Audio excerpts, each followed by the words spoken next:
Presentamos un caso muy interesante, un paper publicado ahora en el mes de febrero de este año. Es cómo la mecánica de la aurícula izquierda, analizada por Strain, nos podría analizar o podría permitir predecir la fibrilación oculta en pacientes con accidente cerebrovascular de origen desconocido o criptogénico. Sabéis que la función de la aurícula con Strain se ha puesto muy de moda estos últimos 4 años, y es importante recordar que este grupo de pacientes es frecuente en ellos no encontrar el origen del accidente cerebrovascular casi en un cuarto, un 25% de los casos. Muy probablemente casi un 30%, la tercera parte, van a tener fibrilación auricular oculta que no detectamos. Y es importante saber que esos pacientes tienen fibrilación auricular oculta como culpa, porque de los casos con embolismo criptogénico recurren casi el 5% anual. Es decir, que la idea es de este trabajo, valor predictivo del strain, la fibrilación auricular oculta en este grupo de pacientes. Como sabemos, la aurícula izquierda se puede estudiar la mecánica, bueno, pues por el tamaño de la aurícula izquierda, que es como se ha utilizado habitualmente, y se ha puesto muy de moda la función del strain, la función de la aurícula analizada con el strain, con un predictor antes de que se dilate la aurícula izquierda. Y esto es de las recomendaciones de los 3 tipos de datos que podemos obtener. El strain durante la fase de reservorio, el strain máximo, el strain longitudinal, el pulse, el strain donde se contrae la aurícula izquierda como función de bomba, el patch, y el strain como conducto, como función de conducto, el lax. ¿De acuerdo?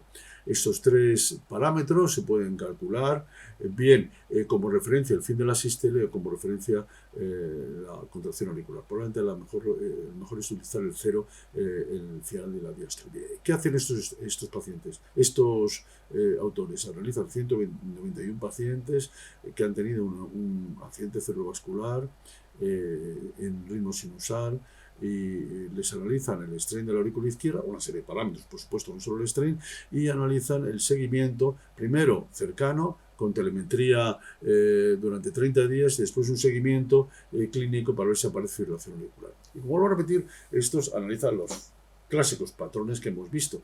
Para complicarlo un poquitito, esto es una típica historia de la gente que hace mucho strain, meten el strain rate durante la fase de bomba, la fase de conducto y la fase de reservorio. La verdad es que las guías hasta ahora el strain rate se había dejado como secundario por la dificultad es mucho más difícil sacarlo. Estos autores, para complicar un poquito el tema, analizan también el strain rate. 28 pacientes desarrollan fibrilación auricular. Vuelvo a repetir, es un mes de telemetría y 25 meses de seguimiento clínico, y de esos pacientes en los cuales se ha detectado fibrilación auricular, cuando se compara los 28 pacientes con los 163 pacientes que no tienen fibrilación auricular, la función longitudinal del strain es claramente significativa, la función del strain durante la fase de reservorio y del conducto es claramente significativa, y dentro de los parámetros clásicos tiene un cambio la E' o significativa y la E mitral.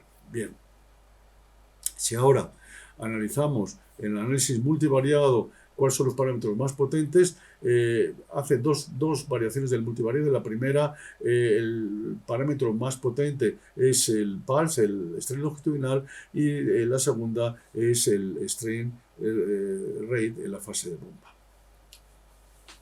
Cuando analizamos el strain rate como en la fase de bomba, el pulse, el strain longitudinal y el tamaño de la aurícula izquierda, las curvas ROC, el factor más importante de estos 3 es el strain en la fase de bomba, y después el pulse, y después el tamaño de la aurícula izquierda. De hecho, para ver si tiene valor incremental pronóstico, en este tipo de posibilidades de utilizar distintos modelos, el primer modelo, que es el clásico, estudiar el chatbot y el tamaño de la aurícula izquierda, es menos potente que utilizar este modelo, el pulse, y el strain longitudinal es menos potente si utilizamos el strain rate como bomba durante la fase de bomba.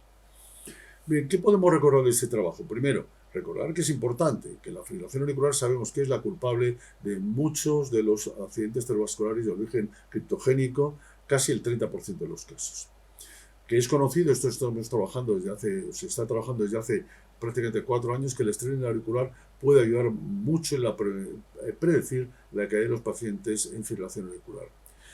Estos autores concluyen que la alteración del strain rate en fase de bomba es el predictor independiente más potente de la caída de fibrilación auricular en este tipo de pacientes, strain rate en fase de bomba, y que por tanto se debería hacer un seguimiento más detallado en aquellos pacientes en el que vemos que hay una alteración de la mecánica con strain, porque son pacientes que probablemente son los que puedan desarrollar el grupo de pacientes que pueden entrar en fibrilación auricular.